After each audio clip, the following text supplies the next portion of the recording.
Silakan duduk Bapak Ibu sekalian. Mari kita membuka Alkitab kita. Saya mengajak kita sama-sama membaca dari kitab Kejadian. Dan pasalnya yang pertama, Kejadian pasal pertama, ayatnya yang ke-20 sampai 31. Kejadian pasal pertama, ayatnya yang ke-20 sampai 31. Saya akan membacakan ayat yang ke-20, kemudian Bapak Ibu Saudara sekalian membaca ayat 21, kita bergantian sampai ayatnya yang ke-31. Kejadian pasal pertama ayatnya yang ke-20 sampai 31. Berfirmanlah Allah, hendaklah dalam air berkeriapan makhluk yang hidup, dan hendaklah burung berterbangan di atas bumi melintasi cakrawala. Ayat 21.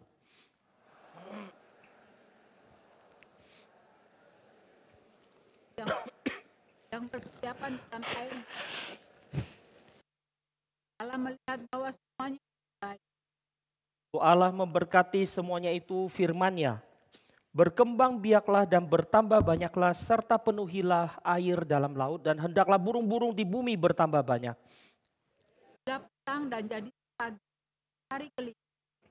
Berfirmanlah Allah, hendaklah bumi mengeluarkan segala jenis makhluk yang hidup, ternak dan binatang melata dan segala jenis binatang liar, dan jadilah demikian. Jadi segala jenis binatang liar, binatang melata, dan bahwa semuanya. Berfirmanlah Allah, baiklah kita menjadikan manusia menurut gambar dan rupa kita, supaya mereka berkuasa atas ikan-ikan di laut dan burung-burung di udara dan atas ternak, dan atas seluruh bumi dan atas segala binatang melata yang merayap di bumi. Akan menurut gambar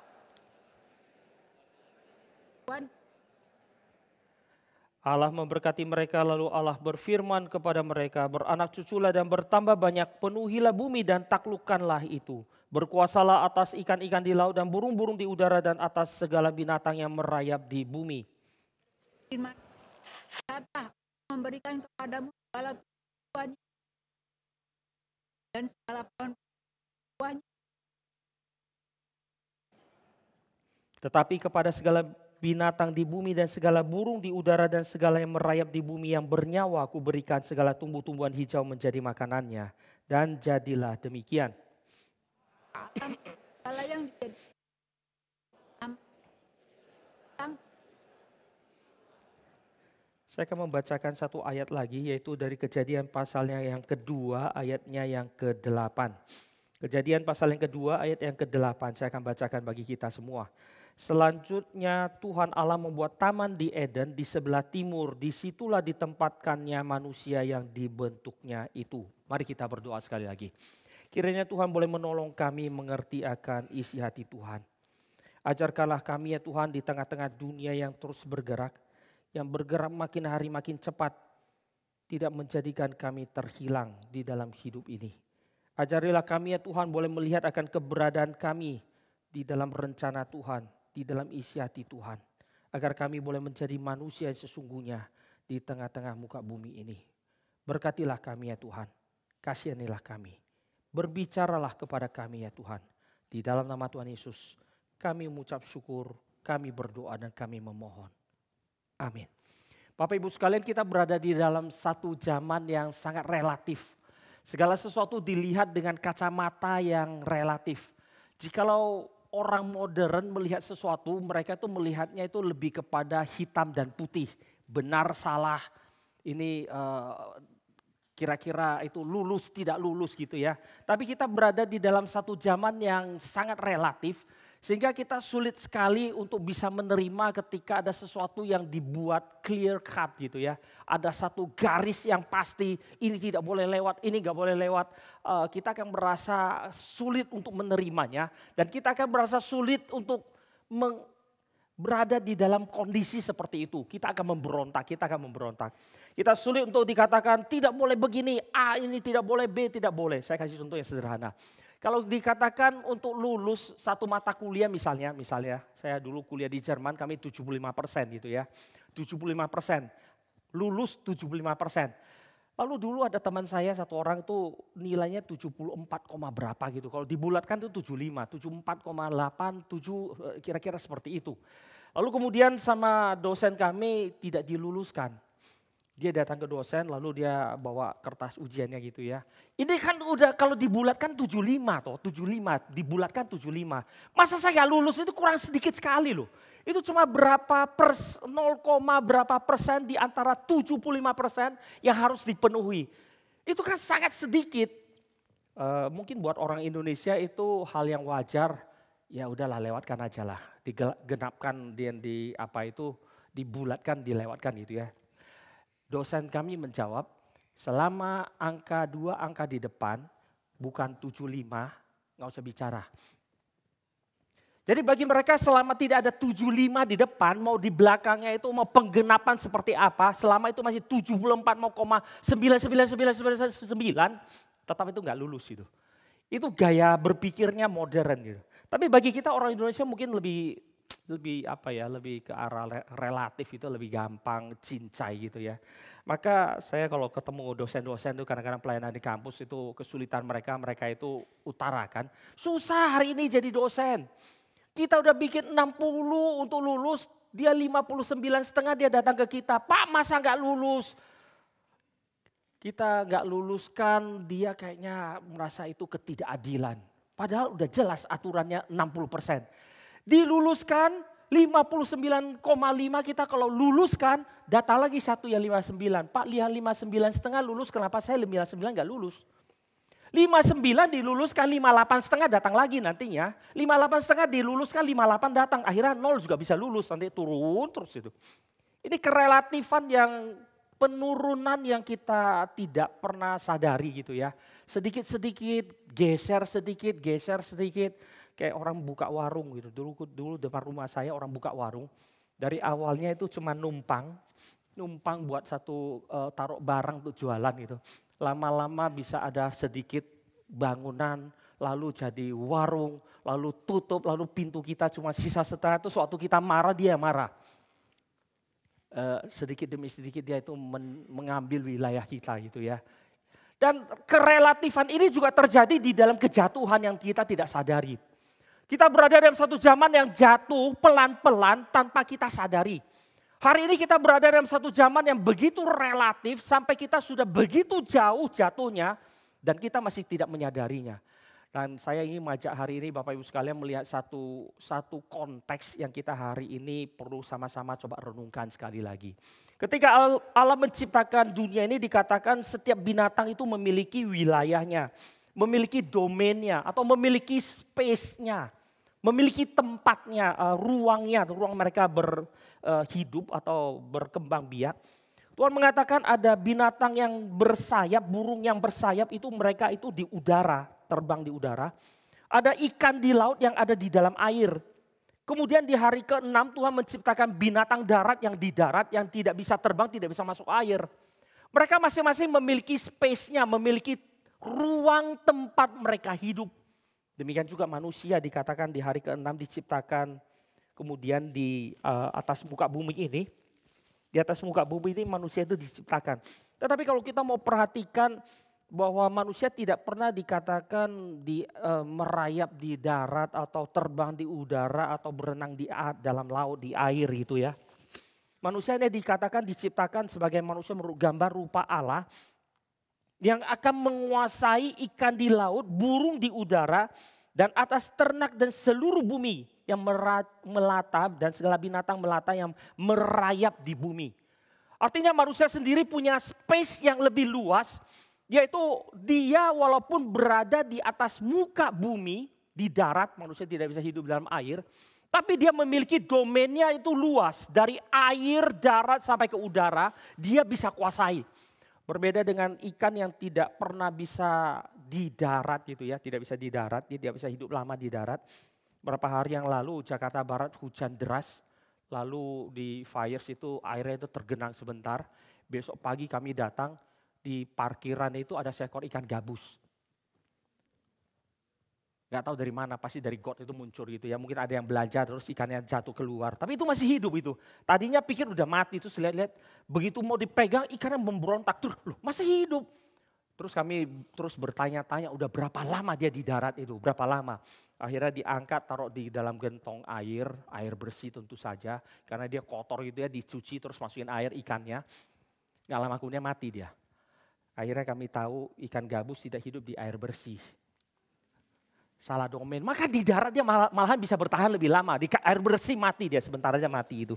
Setiap itu punya ruang tempat dia hidup, tempat dia berkembang biak, tempat dia itu berkembang untuk menjadi makhluk hidup itu. Dan manusia dikatakan juga memiliki ruangnya. Udara, air, darat itu tempat dia nanti berkuasa. Tetapi ada satu hal lagi yang lebih lanjut di Kejadian pasal 2 dikatakan, selanjutnya Tuhan Allah membuat taman di Eden. Nanti istilah Eden ini ditafsirkan sebagai bumi. Taman di atas muka bumi ini yang kecil yang diberikan kepada manusia. Dan manusia ditaruh di dalam taman ini. Agar taman di Eden ini, taman Eden ini kemudian menjadikan seluruh Eden ini menjadi taman. Nanti harus menaklukkan bumi. Ini harus dikerjakan oleh manusia. Dan inilah hal yang membedakan manusia daripada binatang. Manusia bukan saja dia memiliki space, tetapi dia juga diciptakan memiliki yang namanya place. Itulah alasannya kenapa hari ini kita lihat anjing tahu dia hidup di darat. Di darat itu tempat dia hidup, di situ dia bermain, di situ dia makan, di situ dia kawin, di situ dia buang kotorannya. Dan kalau wilayah dia kecil, disitulah yang kecil itu dia akan melakukan segala sesuatu yang dia butuh lakukan gitu ya. Semua di sana. Manusia tidak. Manusia itu bukan hanya hidup ada di dalam space, tapi manusia itu tahu place. Ini namanya tempat tidur. Ini namanya ruang makan, ruang tidur, ruang makan, ruang belajar, ruang nonton, ruang yang tidak mau diganggu. Pokoknya kita punya ruangnya masing-masing. Dan itulah yang menjadikan kita itu manusia. Karena kita bukan hanya tahu space, tapi kita tahu adanya place. Kita tahu adanya space. Saya kasih contoh yang mungkin lebih konkret itu. Kolam renang itu adalah tempat publik. Mall itu juga tempat publik, benar ya. Kalau kita ke kolam renang itu kan tempat umum itu. Pergi ke mall juga tempat umum. Kita tidak akan pernah pakai baju renang yang untuk ke kolam renang pergi jalan-jalan ke mall. Benar gak? Mestinya tuh gak ada masalah buat kita loh. Kalau berani pakai baju renang di kolam renang, di sekitar kolam renang, di tempat berenang itu tempat publik, harusnya kita juga berani pakai baju renang ke mall. Logikanya kan begitu. Logika orang postmodern khususnya gitu ya. Lo harusnya kan seperti itu. Kenapa? Karena sama-sama ruang publik kok. Masalahnya di mana? Tapi kan kita kalau udah pindah ke sana kayaknya kalau udah ke mall pakai baju renang kayaknya nggak enak gitu. Nggak enak gitu, punya sesuatu yang nggak enak. Atau bahkan di rumah sekalipun pakai baju tidur, tiba-tiba tamu datang kita ke ruang tamu itu nggak enak. Iya nggak? Ada sesuatu yang nggak enak di perasaan kita yang di binatang nggak akan pernah dia pikirkan. Binatang nggak ada rasanya nggak enak gitu ya. Dia baru buang kotoran di sana, kita kasih makanan di sana, dia akan makan itu nggak ada masalah. Makanya kita kalau anak kita itu biasalah remaja hari ini gitu ya. Ambil makan sambil makan terus pergi ke WC, duduk di WC sambil nonton gitu pakai HP sambil makan kita teriakin, gila ya lu ya di WC sambil makan. Kenapa? Karena kita manusia gitu. Hal yang sangat sederhana, kita manusia. Bahkan termasuk kita tidak bisa bawa makanan ke dalam ruang tidur kita, makan di tempat tidur. Karena itu tempat tidur bukan tempat makan, ada tempatnya bagi kita. Inilah yang menjadikan kita manusia. Dan inilah yang seringkali kita bahkan di dalam kejatuhan ini kita hilang dalam hidup kita. Kita hilang. Kita hanya menyadari adanya space yang luas, yang relatif yang luas ini. Dan kita lupa akan place yang ada. Kalau dulu saya masih kecil itu tetangga saya ada satu orang Batak. Itu si tante itu kalau hari Minggu dia pergi ke gereja jam 8 bangun jam 4. Kenapa? Sasak rambut, sarang burungnya itu loh, apa sih itu? Konde apa itu? Oh itu gede banget tuh ditusuk tangan sini, di make upnya udah kayak ke kondangan pada ke gereja gitu. Kalau ditanya, tante ke gereja kenapa gitu? Karena ke gereja. Terus kita yang hari ini manusia zaman sekarang, emang kenapa ke gereja? Hari ini pakaian kita ke gereja dengan pakaian kita di rumah, ke mall, gak ada bedanya toh. Orang zaman dulu itu bahkan pakaian itu ada. Ini satu set untuk ke gereja, ini untuk ke pesta, ini pergi kerja, ini untuk sehari-hari, ini untuk di kamar. Di zaman sekarang orang bisa, saya pernah ketemu loh, orang di mall pakai piyama. Saya lihat kaget, postmodern. Orang zaman sekarang, malah dia bangga lagi jalan dengan tenang gitu ya. Pakai piyama terus pegang tasnya gitu, goyang-goyang terus kita. Dia kira ini kamar tidur. Orang gila ini. Jangan nanti pulang ini niru gitu ya, niru biar kesannya keren. Gua itu keren loh, berani pakai piyama ke mall Indonesia gitu. Nanti difotoin baru masuk itu, diviralkan. Kita hari ini kehilangan sense of place. Kita kehilangan sense of place. Termasuk kita hari ini datang ke gereja. Sense of place kita itu geser. Dulu ketika saya baru sampai di Jerman dibawa ke satu gereja Mennonite. Gereja Mennonite itu muncul dari seorang tokoh namanya Simon Menno. Dia mengcounter apa yang terjadi di Eropa saat itu. Setelah reformasi maka gereja-gereja itu sibuk dengan teologi, lupa memperhatikan perubahan hidup yang baik. Hidup itu semua karena teriakan Luther yang mengatakan dunia ini biar aku, nggak ada namanya biara yang di dalam, dunia ini biar aku, seluruhnya adalah tempat aku beribadah kepada Tuhan. Maka orang jadi bebas, nggak ada perubahan hidup, nggak ada merasa sungkan jadi orang Kristen, mesti kesini, nggak boleh kesini, semua udah nggak ada, bebas. Nah karena itulah Simon Menno kemudian mendirikan satu gereja Mennonite yang membuat orang harus memperhatikan bagaimana dia hidup. Saya masih ingat gereja itu ketika saya masuk, ibu pendetanya tahan napas. Karena saya hari itu masuk, rambut saya panjang sampai ke pinggang. Itu ada alasannya kenapa saya rambutnya panjang waktu itu di Jerman. Karena pelit, jujur aja karena pelit. Di Medan saya potong rambut waktu itu cuman 2.000 gitu ya. Sampai di sana potong rambut 30 mark, hitung-hitung. Gila berapa puluh ribu yang benar aja. Akhirnya saya potong sendiri. Irit, pelit itu sulit dibedakan. Saya potong rambut sendiri lalu bagian belakang gak kelihatan. Maka dibiarkan ada panjang sampai ke pinggang. Akhirnya saya kepang. Hari itu ketika saya masuk ke gereja, ibu pendetanya, ada orang rambut panjang. Lalu saya pakai sepatu itu basket yang zaman dulu yang lidahnya itu tinggi itu sampai ke apa itu hampir sampai ke dengkul itu tinggi. Terus nggak diikat talinya itu ke mana-mana warna-warni, tahu kan zaman dulu punya itu. Jalan cekrek masuk ke gereja. Itu ibu pendeta. Setelah itu saya ditatar. Edward, ini gereja. Dalam hati saya, iya saya tahu saya datang ke gereja kok. Ke gereja harus tahu namanya manner. Akhirnya saya baru perhatikan minggu depan ketika saya datang.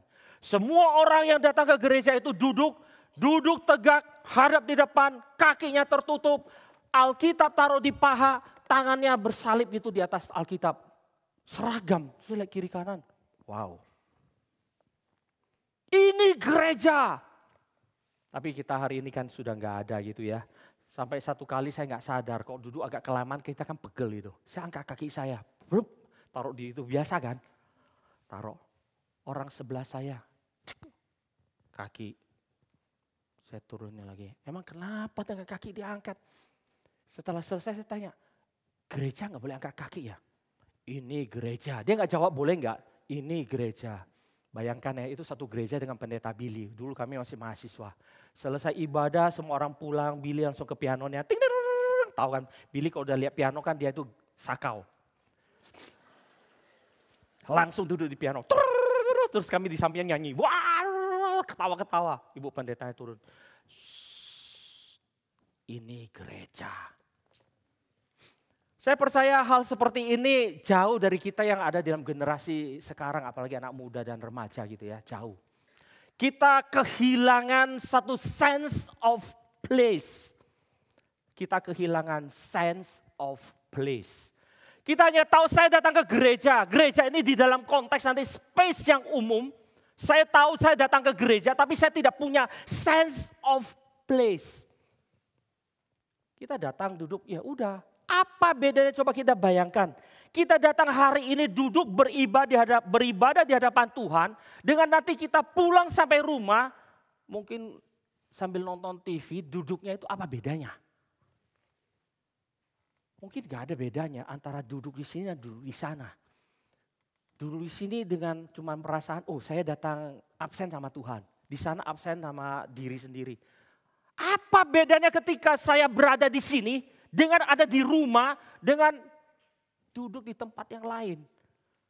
Saya tidak mengatakan kita harus menjadi ekstrim gitu ya, ke gereja mesti pakai jas duduk tegak gitu, enggak boleh gerak nih. Mesti 90 derajat ke depan. Enggak, saya tidak mengatakan hal itu. Tetapi ada sesuatu yang hilang dari kita. Yang jujur kita harus sadari. Bahwa kita kehilangan sense of place. Maka hari ini hal yang pertama. Kita kehilangan sense of place before our God. Kita kehilangan sense of place di hadapan Tuhan. Tuhan menciptakan kita. Tuhan menciptakan kita, menaruh kita di zaman ini, di dalam ruang dan waktu di dalam zaman ini, khususnya di Jakarta tempat ini, dan bahkan di GRI Kebun Jeruk di tempat ini.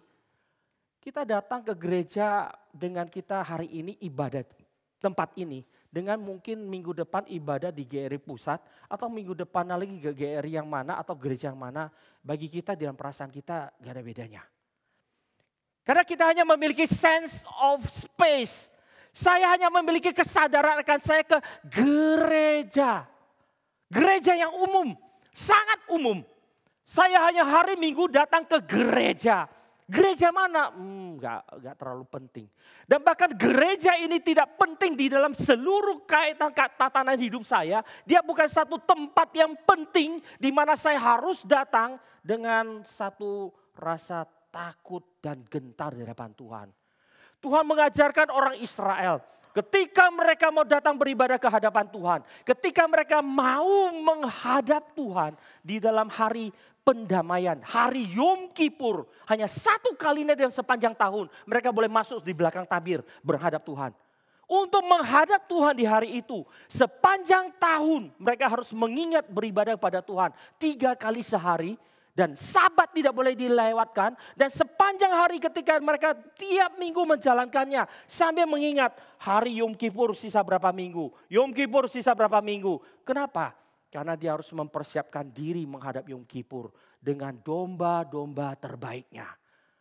Kambing domba terbaiknya dia harus pelihara. Tiap hari ketika dia pelihara. Dia matanya tertuju kepada Yom Kippur. Hari aku beribadah kepada Tuhan.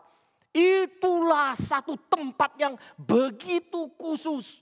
Bapak Ibu sekalian bisa bayangkan di hari Yom Kippur ketika mereka akan pergi ke Bait Allah. Mereka harus datang ke hadapan Tuhan itu dengan tidak bercacat. Bukan cuma dombanya tidak bercacat, mereka pun tidak boleh bercacat. Maka di dalam perjalanan sang bapak akan briefing anaknya, ingat ya kalian anak-anak. Anak-anak cuma boleh sampai di sini. Nanti ikut mama boleh sampai di sini. Papa masuk sampai di sini. Nanti kalian lihat ada imam-imam yang ada di sana. Kemudian imam besar ada di dalam situ.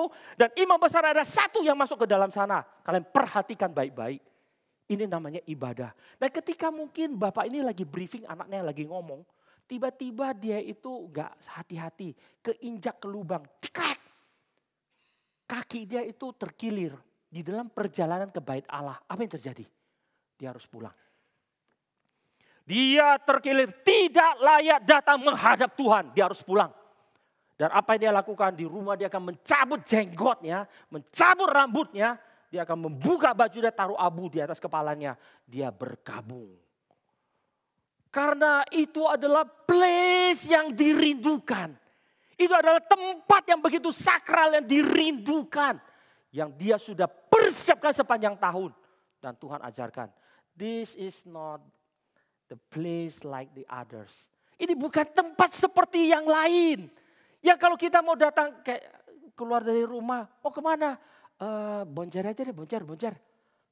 Atau enggak deh hari ini Pak Anton enggak ada ke pusat. Kita itu santai aja mau kemana aja bisa. Nanti udah mau belok, Udahlah di sini aja, depan rumah juga ada gereja, sama aja, di mana Tuhan juga ada kok. Benar, di mana Tuhan pun ada. Pemasmur mengatakan bahkan di dalam dunia orang mati pun Tuhan ada. Artinya di neraka pun Tuhan ada gitu. Kalau cuma alasan dimanapun Tuhan ada, neraka pun Tuhan ada. Hadir dengan murkanya. Maka mari kita hari ini sadar yang pertama ini. Sense of place. Kesadaran akan tempat di hadapan Tuhan. Saya itu bukan orang biasa loh. Saya adalah orang yang ditebus Tuhan dengan darah anak tunggal Bapa. Dengan itulah saya hari ini boleh duduk di tempat ini. Kita selalu berpikir saya boleh datang kapan saja dan saya yang menentukan saya boleh datang. Hari ini kenapa datang? Karena saya bangun pagi. Kenapa datang? Karena saya mau datang. Kenapa datang? Ya karena saya orang Kristen makanya saya datang aja. No. Tuhan jikalau tidak mengizinkan kita hari ini datang. Hari ini kita punya 1001 alasan. Bahkan 1 juta alasan untuk tidak hadir di tempat ini. Kenapa hari ini kita bisa duduk di tempat ini? Karena belas kasihan Tuhan yang terus menopang. Segala alasan yang ada, Tuhan bikin kita bisa lewatkan walaupun berat kita boleh datang sampai tempat ini. Kenapa? Karena belas kasihannya. Inilah yang kita harus sadari. Ketika kita boleh datang ke hadapan Tuhan, kita tempat ini bukan tempat seperti yang lain. Ini adalah tempat yang Tuhan khususkan, berikan kepada kita. Dan tempat ini disediakan. Bukan dari keringat kita menghasilkan uang yang boleh bangun gedung ini. Tempat ini dihasilkan dari darah anak tunggal Bapa. Sehingga tempat ini boleh ada, namanya gereja. Mari hari ini kita sadar the sense of place. Ketika saya datang saya punya satu kesadaran. Hari ini aku ibadah. Dulu di tempat ini, di hadapan Allahku. Ini bukan hal sembarangan. Tapi ini adalah anugerah Tuhan yang bahkan tak mungkin dibayangkan, dipikirkan oleh manusia. Maka tidak heran dengan gampang sekali kita tertipu untuk melihat, sama aja. Kita tertipu untuk melihat gereja ini sama saja. Karena sangat sulit untuk mengerti dan membayangkan. Setiap kursi itu boleh diisi dengan orang, tempat ini boleh ada karena darah anak Allah.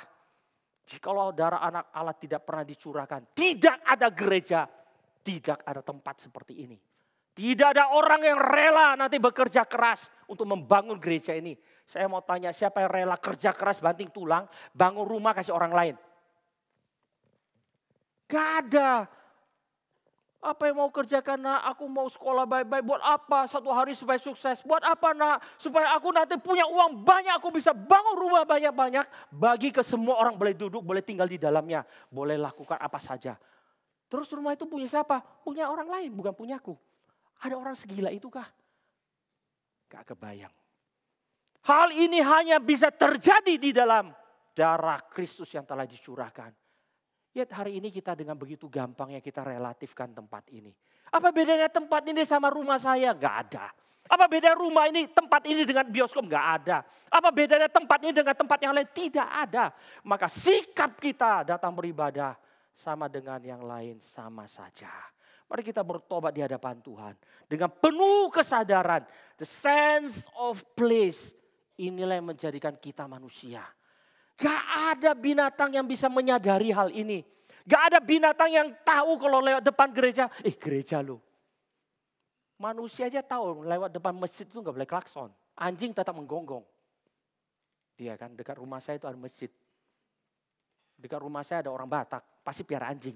Saya pun piara anjing itu. Sekitar itu kalau anjing keluar gonggong di mana saja, mau depan masjid pun digonggong.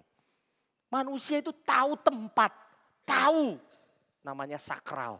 Tahu namanya dia itu ada di hadapan Tuhan. Karena itulah ketika manusia jatuh dalam dosa, pertanyaan Tuhan kepada Adam. Adam, di manakah engkau? Kau kehilangan posisimu. Kau kehilangan your place in this universe. Kau kehilangan tempatmu di dalam seluruh tatanan ciptaan. Dan hari ini ketika kita boleh dikembalikan, mari kita menyadari. This is my place. Bahkan lebih jauh. Di dalam gereja. Setelah kita masuk dalam gereja. Di manakah tempat kita? Maksud saya bukan tempat duduk gitu ya. Setiap orang ibadah punya kaflingnya. Yang duduk sebelah kiri ya kan selalu kiri, kanan selalu kanan, tengah selalu tengah, atas selalu atas, yang pojok selalu gitu ya. Bukan itu maksud saya. Rasul Paulus mengatakan di dalam tubuh Kristus biarlah mata menjadi mata, tangan menjadi tangan, kaki menjadi kaki. Bukan setiap orang datang, oh mau jadi apa? Saya mau jadi. Terus kita pikirkan, terus kita renungkan. Nanti saya coba pikir ya. Atau diminta, bisa jadi liturgi? Jangan saya, jangan. Itu bukan rendah hati, itu enggak tahu diri. Itu bukan rendah hati. Itu tidak tahu diri, tidak tahu posisi diri, tidak tahu di mana saya. Harusnya kita harus tahu di mana tempat kita di dalam tubuh Kristus. Biarlah mata menjadi mata, tangan menjadi tangan, kaki menjadi kaki. Maka kita harus menjadi orang sesuai dengan apa yang harus kita tempati. Dan ketika seluruh jemaat sadar tempatnya, maka di dalam gereja enggak ada kekurangan pelayan. Kenapa? Karena 100% pelayan. Tapi ini faktanya kan jauh. Dari faktanya ini kan jauh. Di dalam gereja ada berapa persen pelayan? Ada 20% aja puji Tuhan. Kalau PA bisa datang mendengar firman, bisa rajin dengan firman. Jemaatnya bisa 20%, bisa 10%, kita udah seneng. Padahal itu jauh dari yang seharusnya. Bukankah seharusnya semua orang datang mencari firman? Datang mencari firman supaya bisa menggumulkan di manakah tempatku di dalam tubuh Kristus. Sehingga aku boleh melayani Tuhan sebagaimana seharusnya.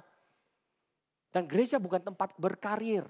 Karena masing-masing punya tempatnya. Bukan sekarang saya jadi usher, besok naik pangkat jadi kolektan, lalu naik pangkat jadi singer, lalu naik pangkat jadi liturgis, mau naik pangkat jadi apa? Penatua, jadi pendeta, nanti gembala sidang, jadi hamba Tuhan semua nanti. Bukan, ini bukan pangkat, ini bukan hierarki, ini bukan karir yang kita kejar. Tapi kita mengejar di manakah tempatku. Biarlah yang memang memiliki panggilan yang memang seharusnya menjadi kaki, jadilah kaki. Dia tidak perlu untuk kemudian terus bertumbuh dan berkarya sampai satu hari jadi mata, jadi otak, nggak usah. Apa jadinya kalau jari kaki itu berusaha naik sampai ke jari mata. Mata itu nggak ada bola matanya, ada jempol kaki keluar gini-gini goyang-goyang. Mengerikan sekali itu. Kita ketemu orang, tempat bola mata nggak ada bola mata, ada jempol kaki yang keluar gini. Kepiting loh. Ke matanya keluarga itu kayak kepiting. Bukan itu. Dan lebih celaka lagi kita nggak peduli posisi kita ada di mana. Di dalam tubuh Kristus setiap orang punya posisinya. Setiap orang punya panggilannya. Dan kita tidak peduli. Kita cuma merasa saya jadi jemaat udah cukup. Saya jadi jemaat cukup. Di manakah kita seharusnya dalam tubuh Kristus? Dan bayangkan, setiap kita tidak menduduki dan menjalankan fungsi kita di dalam tubuh Kristus, maka bayangkan satu tubuh yang kehilangan anggotanya. Ada satu orang berdiri di depan kita, telinganya cuma satu, sebelahnya kosong. Matanya gak ada. Begitu dia angkat tangan, ini jarinya gak ada, tulangnya hilang satu. Terus ini ada gak ada dagingnya. Terus itu mengerikan sekali gitu. Kayak apa itu? Bukan mumi, apa itu namanya? Zombie. Mengerikan kan? Tapi kita merasa baik-baik saja setiap hari kita datang beribadah, kita merasa baik-baik saja. Karena kita tidak pernah menyadari adanya place yang harus saya tempati. Kita hanya punya sense of space. Saya udah datang ke gereja-gereja sebagai satu space yang umum. Saya udah datang puji Tuhan. Dan bahkan lebih jauh, Tuhan mesti puji saya karena saya udah datang. Bukankah seharusnya kita datang dengan kerendahan Tuhan, terima kasih saya boleh datang. Saya mengucap syukur untuk tempat yang Tuhan berikan. Untuk tempat yang saya boleh duduki. Dan saya mengucap syukur untuk bahkan panggilanmu saya boleh ada di dalam tubuh Kristus. Mari kita merenungkan hal ini. Kesadaran ini harus ada pada manusia. Dan jikalau hari ini kita adalah manusia, harusnya dan memang kita adalah manusia, harusnya kita merenungkan where is my place, bukan puas dengan space. Yang kedua, ketika di dalam relasi bukan hanya dengan Allah, dengan sesama, kita hanya tahu space yang umum aja. Oh, kamu manusia, saya manusia. Sama-sama manusia. Ada perbedaan, ada ruangnya. Setiap orang punya posisinya. Setiap orang punya tempatnya. Anak itu adalah anak. Orang tua adalah orang tua. Perlakukan orang tua sebagai orang tua. Perlakukan anak sebagai anak. Jangan semua itu, oh kita manusia. Oh kalau kita semuanya manusia. Semuanya sama. Mau kita kuliah setengah mati lalu dibayar sama kayak tukang sapu. Sama satpam di kantor. Kan sama-sama manusia. Gak mau kan. Berarti ada perbedaan. Nah ketika ada perbedaan kita harus tahu bedanya di mana. Posisinya di mana. Sampai di mana kita boleh bergerak. Ruang kita atau tempat kita itu ada di mana. Hari ini kesadaran akan place ini. Di dalam relasi antar manusia. Sudah luntur. Dan ketika luntur kita jadi kurang ajar. Saya masih ingat ketika di Jerman teman saya bawa saya ketemu bapaknya. Sampai ke rumahnya, dia perkenalkan bapaknya. Ini papaku, Uwe. Saya kaget. Oke, ya, papanya namanya Uwe gitu ya. Terus kemudian saya panggil, halo onkel, salaman gitu ya. Onkel saya Edward. Begitu saya ngomong kalimat onkel itu uncle gitu. Om gitu. Begitu saya ngomong kalimat ini, dia tertawa terbahak-bahak. Wah, bapaknya juga tertawa. Setelah agak lama dia bilang, kita di Jerman Edward. Gak ada om-oman, gak ada onkel-onkel. Saya dari kecil panggil dia Uwe. Teman saya panggil bapaknya Uwe. Panggil Uwe aja, saya sulit sekali loh. Itu saya baru gak berapa lama di Jerman gitu ya. Tapi setelah agak lama, saya terjermanisasi. Di gereja saya panggil pendeta, saya panggil nama loh. Pendeta saya itu 30 tahun lebih tua dari saya. Kebetulan namanya juga Anton itu. Bukan Antonius tapi Anton. Ke gereja saya panggil, Ton. Itu udah kayak panggil temen atau anak apa tetangga. Ton mau makan gak? Gue mau beli. Oh gak usah. Panggil Ton itu 30 tahun di atas saya. Seumuran bapakku. Panggil nama aja. Lama-lama kehilangan sense. Kehilangan. Kenapa? Karena di dalam dunia berdosa kita bergeser pelan-pelan. Awalnya kaget. Lama-lama, oh iya. Udah Uwe aja. Uncle Uwe? No, gak ada Uncle. Uwe. Iya Uwe. Lama-lama Uwe, setelah Uwe langsung pendetaku juga jadi Anton. Sampai di gereja, selamat pagi Ton. Keren udah kayak hopeng aja. Padahal begitu berdiri, rambut saya hitam, rambut saya putih. Muka saya masih licin, muka dia udah keriput. Dia udah 30 tahun lebih kok. Salam santai aja. Selamat pagi Ton, selamat melayani. Kayak kita ngomong sama sesama pelayan gitu yang seumuran sepantaran. Selamat melayani Bung. Santai aja itu. Kehilangan sense of place. Kita gak tahu diri.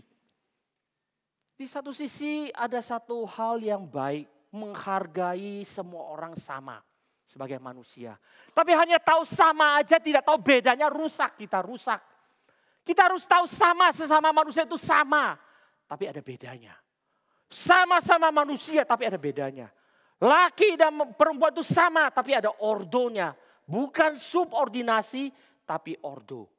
Ada urutan. Bukan atas bawah tapi depan belakang. Kita harus tahu bedanya di mana.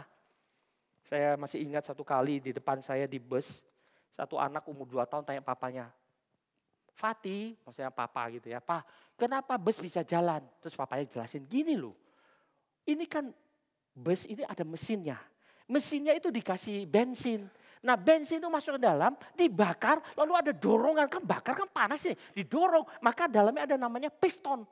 4 biji, ini 2 naik, maka ini turun. Ini 2 dorong naik, ini otomatis turun. Karena ini atas ada yang gabungin bentuknya kayak begini. Maka ini naik turun, karena ada dorongan. Maka ini dorong naik, ini dorong naik. Nah ini disambung ke roda, bergerak. Jadilah bisa jalan. Saya mau tanya, anak umur 2 tahun ngerti gak sih? Saya di belakang liatin dia. Satu sisi dia perlakukan anak dia sebagai manusia. Bukan seperempat manusia. Hal yang baik. Tapi dia ngomong sesuatu yang anaknya gak ngerti buat apa dia cerita gitu. Terlalu jauh, lebih baik kasih tahu anaknya. Iya, bus bisa jalan karena ada bahan bakar. Nanti suatu hari kamu sekolah baik-baik, belajar baik-baik, kamu bisa mengertinya. Nanti kalau kamu sudah mulai mengerti dikit-dikit, papa ajarin ya. Sekarang kita mengucap syukur karena ada bus ini. Udah selesai sampai di sana. Anaknya udah doa aja, puji Tuhan, haleluya. Karena lebih dari itu dia nggak ngerti. Tapi hari ini kita niru kan orang barat. Anak kita mau lakukan, nak jangan pegang nak. Itu ceret, itu panas 100 derajat kena kulit kita melepuh. Nanti berdarah, jaringan kulitnya itu bisa jadi begini. Anak kita berumur 8 bulan. Gitu.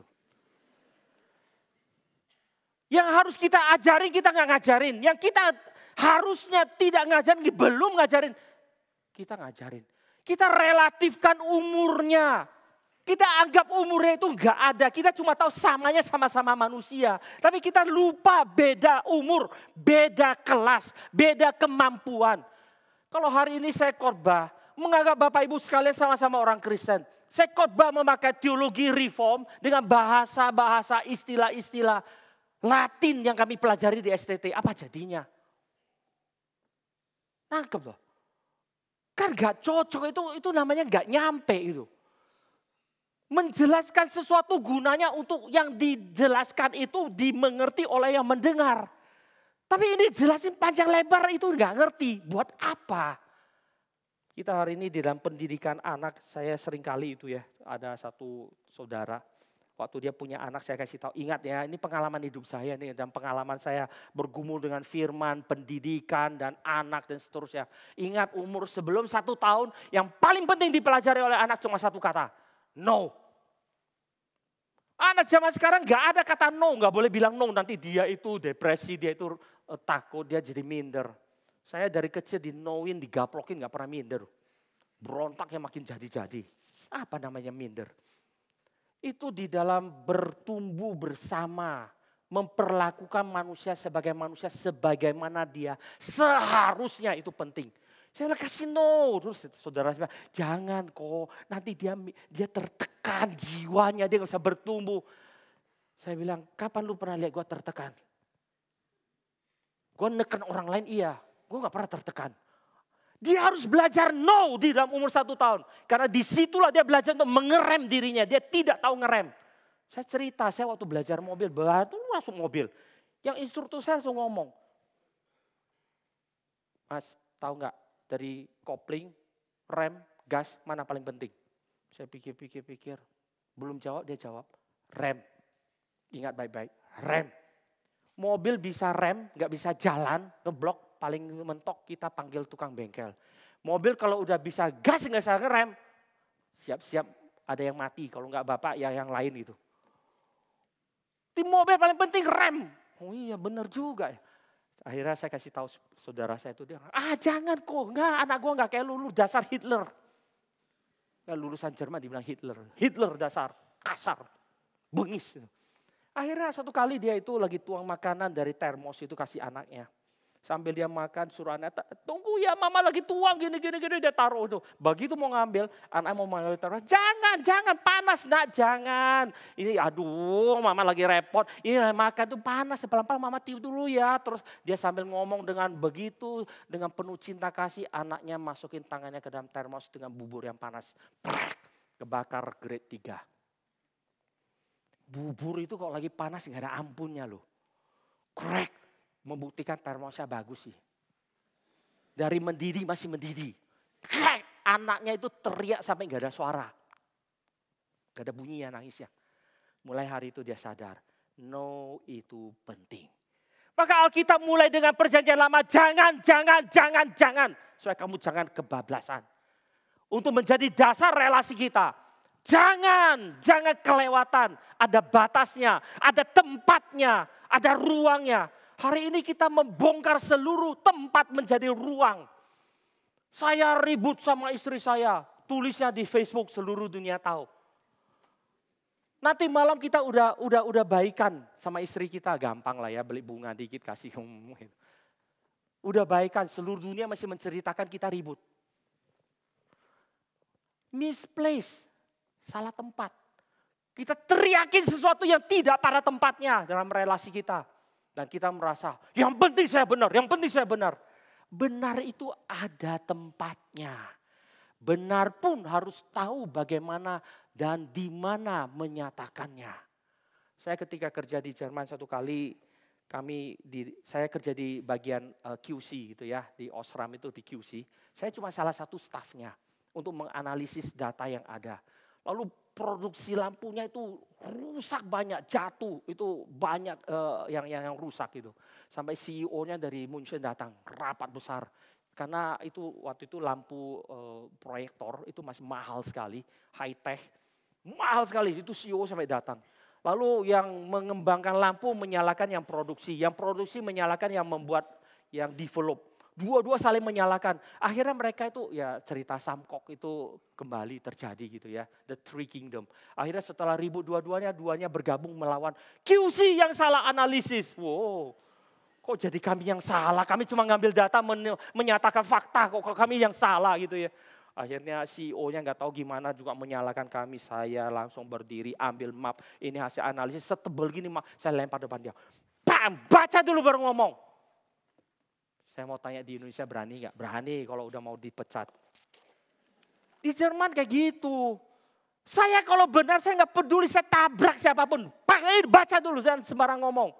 Itu CEO-nya buka. Iya, sorry Edward, saya miss bacanya. Dia mesti gitu, gak peduli dia CEO atau siapa. Di satu sisi benar gitu ya, kebenaran itu mesti yang berbicara. Tapi harus tahu tempatnya. Kita hari ini ikut-ikutan di dalam dunia timur yang penuh dengan etika, membuang seluruh etika, hanya tahu pokoknya saya benar, semua di-flatkan. Yang penting saya benar, saya teriak. Teriak apa? Teriak di tempat yang salah cuma untuk menghabiskan tenaga yang gak ada gunanya. Itu mahasiswa-mahasiswa seringkali datang, kok kita mesti gini. Saya bilang udahlah gak usah banyak bacot. Mesti gini, demo sana, demo sini. Kalau benar lu punya beban di dalam masyarakat untuk membangun negara ini. Kuliah baik-baik, pelajari baik-baik. Jadilah kamu politikus, PNS, berjuang di sana, bersumpah di hadapan Tuhan. Kamu tidak akan ikut mereka dan mengubah dengan prinsip Kristus. Kalau enggak usah banyak bacot. Kita cuma bisa tahu teriak. Gak tahu tempat kita di mana, cuma tahu ruangnya aja tempat kita berteriak. Relasi seperti ini gak ada gunanya. Mari kita belajar. Semua relasi itu ada batasannya. Kita di dalam relasi suami istri juga sama kan. Harus tahu kapan berhenti. Istri kita keluarkan satu kalimat, nadanya C. Oh, saya kepala keluarga. Saya keluarkan dua kalimat, nadanya dua di atasnya, E. Perempuan juga gak mau kalah kan, emansipasi. Naikin lagi dua kalimat, naik ke atas G. Kita naikin G satu oktav di atasnya. Kapan selesai? Lebih baik ketika dia C kita diem. Sudah, belakangnya nol semua. Senyap. Nanti besok kalau udah tenang semua, baru kita menyanyikan lagu kebenaran tuh. Iya, mestinya kemarin lu kan juga gitu. Iya sih, kan jauh lebih gampang. Daripada lagi ribut kita, mestinya begini. Siapa bilang mesti gini? Kata lu bilang sudah. Mari kita belajar tahu bagaimana ada ruangnya. Ada ruang untuk ribut, ada ruang untuk diem. Ada place di dalam relasi satu dengan lainnya. Orang Yahudi memakai konsep sabat untuk relasi. Berhenti. Anak kecil harus tahu berhentinya di mana. Orang dewasa yang perempuan harus tahu berhentinya di mana. Laki-laki harus tahu berhentinya di mana. Para imam di mana, imam besar di mana. Imam besar yang boleh masuk sampai ke ruang Maha Kudus. Dia boleh sampai di mana. Ini relasi. Kita hari ini di dalam dunia postmodern semua sama, flat. Kita nggak ada bedanya. Seperti kita masuk ke dalam satu ruangan. Saya bangun rumah. Udah beli tanah 3 hektar. Bangun rumah. Rumah yang mana? Inilah seluruh 3 hektar rumahku. Gak ada rumahnya, itu bukan rumah, itu tanah kosong. Belum rumah. Rumah itu baru jadi. Lalu kita bilang, oh tenang, istri kita ngomel gitu ya. Apa namanya rumah? Lu cuma beli tanah. Tenang, gue bangun. Terus bangun kotak. Ada atapnya, ada pintu. Udah jadi kita kasih tahu istri kita. Udah jadi. Lihat mam, lihat. Sana begitu buka. Goblok lu ya. Rumah sama gudang gak saya bedain. Kebiasaan bangun gudang. Rumah, gudang jadikan rumah. Rumah itu harus tahu bedanya, ada bedanya. Gak semua itu sama gitu. Itu kebodohan kita dalam zaman postmodern. Semua cuma tahu samanya, bedanya apa? Bedanya apa? Pak Tong pernah keluarkan satu kalimat agak menggelikan gitu ya, tapi ya itulah yang terjadi. Pak Tong mengatakan, orang bodoh tahu samanya, orang pintar tahu bedanya. Nah, coba bawa pulang pikir-pikir sebentar. Terakhir relasi kita di atas alam ini. Tuhan menyerahkan alam ini untuk kita taklukkan. Setiap orang punya bagiannya untuk menaklukkan. Benar, kita sebagai manusia harus menaklukkan udara, burung di udara, ikan di laut, dan bahkan binatang yang ada di darat. Mewakili seluruh mereka yang kuasai, lalu kita harus menguasai mereka. Tapi tidak semua orang harus sama. Kita harus tahu di mana kita berhenti. Bukan semua orang harus menjadi konglomerat. Tidak semua orang hidup untuk uang. Kita hari ini semua sama. Kita kuliah apapun, ujungnya itu sama. Standarnya sama. Cara penilaian sama. Anakku sukses. Apa namanya sukses? Dolarnya banyak. Kalau enggak sukses. Enggak. Bayangkan coba. Bagaimana seluruh dunia itu jadi pedagang gitu. Tuhan menyerahkan seluruh dunia ini bagi kita. Harus ada yang punya hati, punya panggilan untuk mengelola alam. Mengelola air, mengelola udara. Ada yang harus bisa dia kerjakan. Saya masih ingat ketika saya di Jerman saya belajar gitar. Saya memang remaja udah belajar gitar. Sampai di sana saya kirain upgrade. Cari guru-guru, cari-cari. Dapat satu. S2 lulusan Universitas Seni di Berlin, UDK Berlin. Itu salah satu terbaik di Jerman. Kalau di Jerman Utara dianggap UDK Berlin yang terbaik. Kalau di selatan itu HMTN Munich itu yang terbaik biasalah. Becak sendiri selalu yang paling cantik gitu ya, paling indah itu. Orang utara mengakui Berlin, orang selatan mengakui yang München. Mana saja gitu. Dia lulusan sana S2 dan lulusan salah satu yang terbaik. Ngajar les, saya bingung. Akhirnya janjian, bayarnya murah lagi. Sampai ke rumah dia, saya kaget. Rumahnya itu cuma dari sana sampai di sini kira-kira. Mungkin sampai ke depan. Kira-kira 3 kali 3,5 gitu. Apartemennya kecil banget. Bututnya luar biasa. Tidak ada heater. Tidur di tilam yang jorok, yang butut itu taruh di dinding. Lalu ada 2 kursi buat dia ngajar. Setelah berapa kali les gitu ya, saya nggak tahan. Saya tanya dia. Gue mau tanya ya, jangan marah gitu. Apa? Lu kan lulusan terbaik, salah satu terbaik dari UDK Berlin. S2, gitar. Kenapa lu gak pergi ke sana untuk konser aja? Lu hidup di dalam kemiskinan seperti ini. Konser dong, apa kesulitanmu? Dia jawab, banyak itu yang ngundang gue konser tapi gue tolak. Kenapa? Karena dari kecil gue tahu panggilan gue jadi guru. Maka gue tidak akan pergi jadi performer. Wow, he know his place. Hidup di dalam kemiskinan. Tapi dia tahu tempatnya menjadi guru. Kenapa murah? Supaya bisa jadi guru bagi banyak orang. Saya hidup menderita gak apa-apa. Kesuksesan di dalam panggilan seperti ini. Jauh dari pikiran kita hari ini bukan? Jauh. Anak kita nanti kita tanya, udah gede mau kuliah apa? Kuliah apa ya? Filsafat agama. Nanti papa cari otak babi ganti kepala lu. Ada yang gak benar di dalam otak lu itu? Benar gak? Atau mau kuliah apa? Anak kita udah gede gitu ya. Mau ujian itu, apa itu? Gak tahu apa istilahnya, ganti-ganti dulu, saya bingung gitu. Ujian itu UTBK? UTBK, UBTK, apalah itu. Waktu tulis Universitas Indonesia, jurusan Filsafat Jawa. Kita langsung ambil bakar itu. Form dia ambil bakar. Kalau dia isi pakai laptop langsung tutup laptopnya. Kalau dulu cabut aja langsung. Internetnya cabut lebih cepat gitu ya. Cabut internet biar nggak bisa connect gitu. Ngapain? Bapak Ibu sekalian, inilah yang menjadikan pikiran kita hari ini. Kita tidak tahu our place in this world. Kita tahu cuma saya hidup di dunia ini, saya jadi orang Kristen, saya hidup baik-baik. Tapi kita tidak tahu posisi kita ada di mana. Posisi kita ada di mana kita nggak tahu. Di dunia ini orang cari uang, kita cari uang. Orang mengatakan dirinya sukses, kita mengatakan saya juga sukses. Orang bisa hidup sendiri, kita seperti itu. Kita bertanding dengan dunia ini. Dan kita takut ketinggalan zaman. Kita takut ketinggalan dari dunia ini. Kita takut tidak serupa dengan dunia ini. Dan bahkan tidak lebih hebat dari dunia ini di dalam cara mereka. Betapa rusaknya kita hari ini. Alkitab mengajarkan pada kita manusia itu punya tempatnya. Manusia punya tempatnya.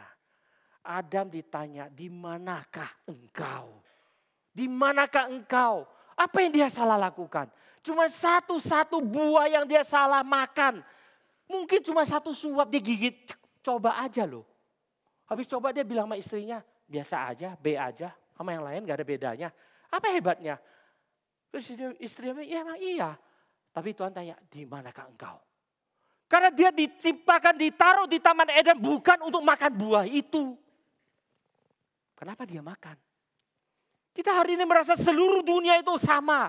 Maka saya boleh apa saja. Selama yang saya lakukan itu baik, tanda petik. Selama yang saya lakukan itu bukan kriminal. Betulkah? Mari kita hari ini coba renungkan sekali lagi. Kenapa orang Kristen tidak berkarya di Indonesia? Karena orang Kristen pada semua itu berdagang. Benar gak? Kenapa orang Indonesia tidak berkarya di Indonesia? Karena orang Indonesia sama seperti orang Kristen sama seperti mereka di luar sana. Mari kita coba doakan anak-anak kita. Mungkin buat kita udah terlalu jauh, udah terlambat itu. Tapi buat anak-anak kita, doakan mereka punya satu keberanian. Menerima tempat yang ditetapkan Tuhan bagi mereka. Sehingga mereka boleh menjadi orang Kristen. Menjadi manusia sebagaimana seharusnya. Anak saya lagi kuliah di Jerman, dia di München gitu ya, di bawah di HMTM.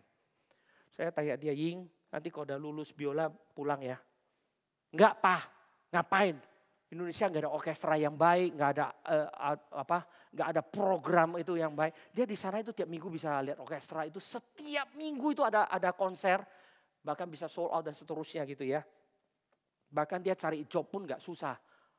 Karena orkestra itu seringkali perlu pemain tambahan, selalu cari dari sekolah musik yang cukup baik gitu ya, dari HMTM salah satunya ya tempat dia sekolah. Ya dia seringkali dipanggil itu untuk jadi tambahan di orkestra itu. Cari job nggak susah, bahkan bayarannya mahal gitu, dia bisa hidup dengan itu. Tapi problemnya adalah, saya bilang lu sih pulang. Dia tanya, pulang ngapain Pak? Di Indonesia bisa ngapain? Saya bilang bangun musik di Indonesia. Di Jakarta itu banyak guru musik. No, not in Jakarta.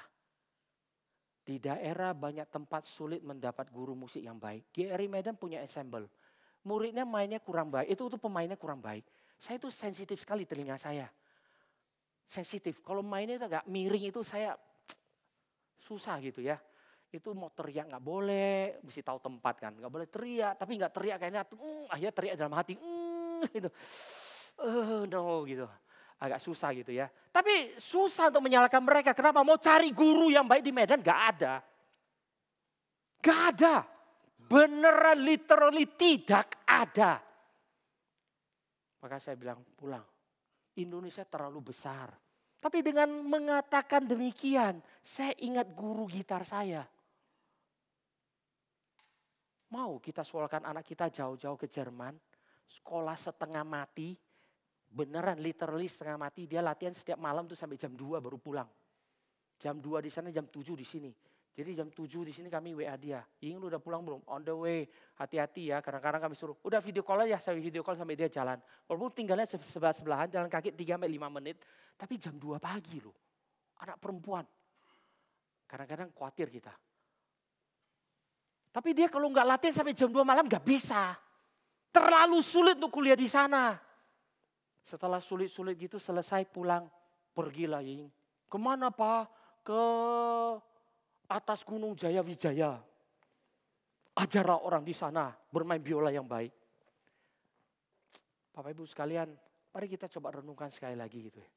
Konsep kita menjadi manusia atau bahasa kita, anak kita atau kita sudah jadi orang, itu definisinya apa? Alkitab mengajarkan pada kita Ketika seseorang tahu tempatnya. Mengerti tempatnya di hadapan Tuhan. Mengerti tempatnya di dalam relasi masyarakat satu dengan lainnya. Mengerti posisinya di atas alam ini. Dan menjalankan mandat Tuhan. Itulah manusia. Kiranya Tuhan boleh memberkati kita. Gereja ini akan menjadi gereja yang besar. Ini menjadi gereja yang besar. Hari ini GRI Kebonjeruk 5 besar dalam seluruh gerakan reform Injili. Di dalam GRI. Akan menjadi yang besar. Pertanyaan saya adalah, berapa banyak orang yang menyadari posisinya sebagai orang Kristen? Berapa banyak yang menyadari dirinya sebagai manusia satu dengan lainnya? Yang mengerti dirinya sebagai gambar rupa Allah untuk menaklukkan alam di dalam mandat Allah. Jikalau tidak, maka tembok di sekitar kita ini sebenarnya tembok yang tidak ada. Antara gereja ini dengan orang di luar sana sebenarnya sama. Mari kita berdoa. Ketika kita mengatakan ini gereja, kita boleh menjadi gereja Tuhan yang sesungguhnya. Tembok itu benar-benar adalah pemisah untuk menyadarkan kita. Kita ini adalah umat pilihan Tuhan. Yang dipanggil Tuhan keluar dari keberdosaan. Untuk beribadah kepada Tuhan. Menjadi alat kemuliaan di tangan Tuhan.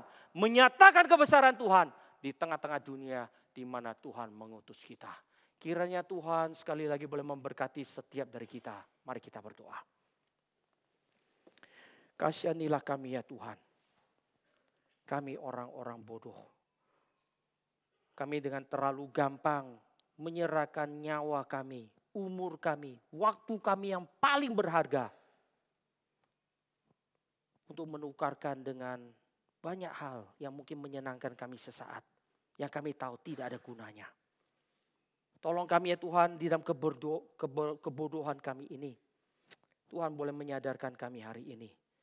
Sehingga kami boleh dibangkitkan dan disadarkan sekali lagi. Menjadi umat Allah yang sesungguhnya.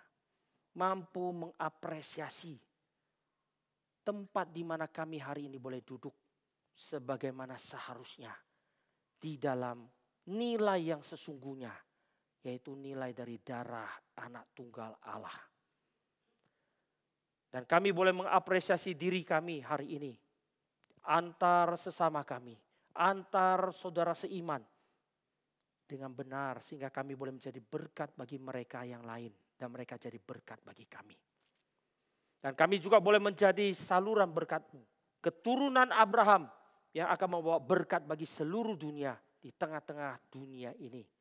Ketika dunia ini tidak mengenal kehendak Tuhan. Ketika dunia ini jauh dari Tuhan. Sedangkan kami boleh melihat dengan jelas pimpinan Tuhan. Dan boleh mengerti akan kehendak Tuhan.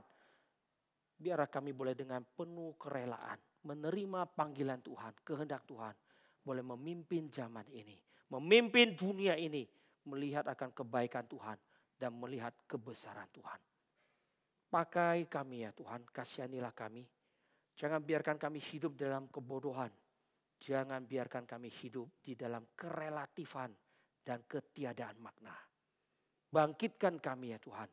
Kiranya di dalam perjalanan hidup kami boleh benar-benar disadarkan, dibangkitkan, dipertumbuhkan. Makin hari makin boleh menjadi alat di dalam tangan Tuhan. Di dalam nama Tuhan Yesus kami mengucap syukur. Kami mengucap syukur dan kami berdoa. Amin. Mari Bapak Ibu sekalian kita bangkit berdiri. Bersama dengan gereja Tuhan di segala tempat dan segala zaman kita mengikrarkan pengakuan iman rasuli. Aku percaya kepada Allah, Bapa yang Maha Kuasa, Khalik langit dan bumi. Dan kepada Yesus Kristus anak yang tunggal Tuhan kita. Dan dikandung dari Roh Kudus, lahir dari anak darah Maria. Yang menderita sengsara di bawah pemerintahan Pontius Pilatus. Disalibkan, mati dan dikuburkan. Turun ke dalam kerajaan maut. Hari yang ketiga, bangkit pula dari antara orang mati. Naik ke surga, duduk di sebelah kanan Allah Maha Kuasa. Dia akan datang untuk menghakimi orang yang hidup dan yang mati. Aku percaya kepada Roh Kudus, gereja yang kudus dan am, persekutuan orang kudus, pengampunan dosa, kebangkitan tubuh dan hidup yang kekal. Amin. Silakan duduk Bapak Ibu sekalian. Bersyukur untuk pagi menjelang siang ini bisa dilayani oleh Pendeta Edward yang menjelaskan kepada kita keindahan-keindahan daripada firman Tuhan. Pendeta Anton juga tidak bisa bersama dengan kita. Pendeta Anton sedang mengikuti satu buah kegiatan Lausan Conference mewakili daripada Gary yang diadakan di Korea Selatan. Hari ini juga pulang. Kita doakan untuk Lausan Conference untuk hasilnya menghasilkan segala hal yang baik bagi kemuliaan nama Tuhan, khususnya bagi semangat Injil dan api Injil semakin membara. Sebelum kita memberikan persembahan, ada beberapa pengumuman yang perlu saya tekankan. Yang pertama adalah di bawah akan dijual satu buah buku yang baru dari Momentum, buku oleh Timothy George dengan judul Membaca Kitab Suci dengan Bersama Para Reformator. Saya sudah pernah baca buku ini. Buku yang sangat baik Bapak Ibu sekalian, Alkitab itunya benar, cuman seringkali cara baca Alkitab kita yang error. Nah, dan kita bisa belajar bagaimana para reformator membaca Alkitab daripada buku ini. Jadi buku ini bisa dibeli di bawah. Yang berikutnya, Jemaat Kasih Tuhan, juga gerakan kita sedang mengadakan konser Oratorium Man. Jadi selama 1 bulan, ISJ akan mengadakan konser tentang oratorio, Jemaat Kasih Tuhan ya, di mana kita bisa mendengar tentang isi Alkitab yang dimusikkan. Mari kita sama-sama datang, gereja kita rencana berkumpul bersama di tanggal 5 Oktober, tapi juga silakan yang untuk berikut-berikutnya. Jadi bisa daftar dulu yang tanggal 5 tentang Creation, sebuah karya yang sangat indah daripada Haydn, kita bisa dengar bersama-sama. Lalu berikutnya Jemaat Kasih Tuhan, akan ada KK Regional Alor, bagi Bapak Ibu yang mau mendaftar bisa mendaftarkan diri karena waktu sangat-sangat terbatas dan ini kesempatan mungkin yang sangat terakhir. Kalaupun jemaat sudah tidak mau ikut tidak apa-apa, bisa doakan. Sejauh ini yang mendaftar sudah 30-an orang, mungkin sedikit pengumuman Jemaat Kasih Tuhan. Nanti kalau keluarga Anda, entah istri, suami, kakek, nenek Anda, ataupun anak Anda pergi dan tidak ada sinyal selama 5 hari, tolong jangan kaget Jemaat Kasih Tuhan ya. Karena pernah ada kaget dan akhirnya cari-cari sampai ke Geri Pusat, Tuhan. Ya, karena itu pulau-pulau Bapak Ibu, di Kalabahi doang ada sinyal, setelah itu hanya sinyal bersama dengan Tuhan aja, Tuhan ya. Jadi nggak ada. Jadi nanti banyak di antara kami tidak sinyal selama hari, lumayan, kecanduan HP bisa dilepaskan. Jadi Bapak Ibu perlu doakan pelayanan ini karena kita pergi ke daerah yang jauh, pergi ke pulau-pulau, daerah Alor dan sekitarnya, tolong doakan pelayanan ini. Lalu gerakan kita, Gary dan Stemi akan mengadakan speak, yaitu speak mengenai eklesiologi, satu buat tema yang baru. Sebelumnya kita sudah belajar tema yang begitu panjang tentang sistematika dan kita akan masuk ke bagian doktrin gereja. Sebuah doktrin yang jarang sekali dipelajari dan menyebabkan perpecahan juga.